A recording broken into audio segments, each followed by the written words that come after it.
Okay, this is an unabashed plug for a book. It's called Appealing to Justice by Kitty Calavita and Valerie Jennis. That last name there just happens to be my daughter, so don't say anything really nasty. This is a book about the prisoner grievance system that was developed after about 1995 when prisoners were suing right and left, and they decided they needed a system to control all this backup in the court system. So they came up with a prisoner grievance system. Now, you may disagree with my thoughts on this, but I don't really think prisoners have lost all their rights, all their human rights.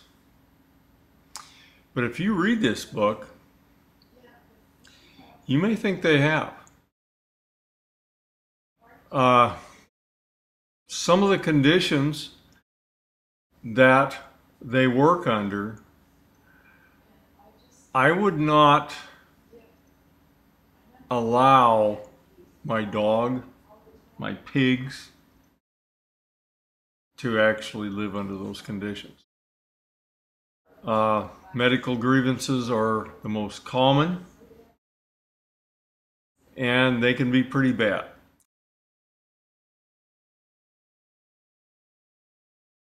The book is about prisoner grievances and how they were resolved. And the resolution is done by the prison system, which kind of, I don't know if this makes any sense. The prison system is actually judging themselves. And should this be the way it is? Should prisoners just, we don't care. Do we not care? They're bad guys. Threw them in jail. So they lose all their rights. But do they lose their rights to live? Do they lose their rights to have any kind of medical care? Remember, when we take and put someone in prison, the state is now responsible for their medical care. This is how we do it. I mean, do we just say, well, we don't care whether they have medical care? We don't care what conditions they're in? I think there's a rule of degrees here. How many rights do we take away? How many rights do they still have? It's kind of the question on this. This book deals with these things and the results of prisoner grievances. It's a pretty lopsided situation in favor of the prison system. And should it be that way? Should the prisoners have no rights at all? Well, this book kind of goes into what the results of these grievances are. Of course, I want everybody to read the book. Then my kid will make wonderful amounts of money, and she gives it all to charity. But I think this book is important. I think there's things in this book that will make you get up and think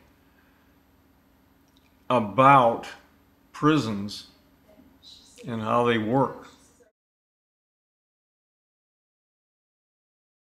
Let's take a look at one of the first things that's in the book. Okay, here's a quote from the introduction. James Williams lodged a grievance in the California Department of Corrections, citing temperatures of 114 in the overcrowded concrete cells in a desert prison where he was held. It was cruel and unusual punishment, he wrote, to house people in these overheated cubicles, where the only ventilation came from scorching metal vents in the roof. He ended by noting that even the prison dog kennels were air-conditioned. They denied his appeal. Now, I used to live in that same desert in that same town. 114 degrees was actually a fairly low temperature. 120 was more common.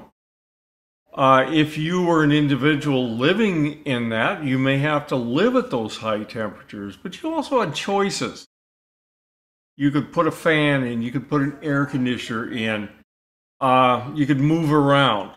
None of these things were available to these prisoners because they are prisoners. You get whatever the state gives you. So is that the right way for it to work?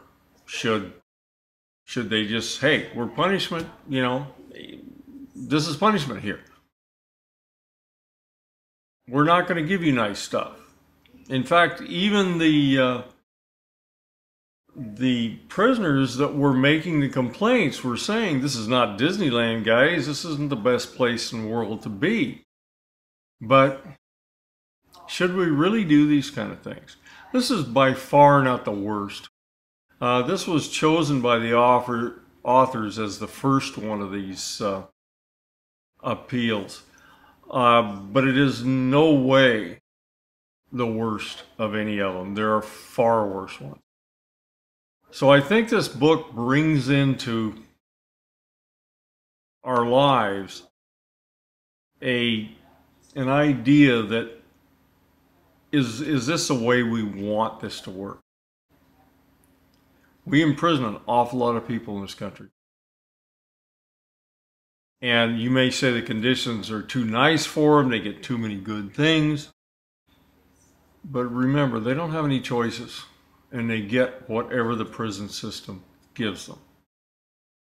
I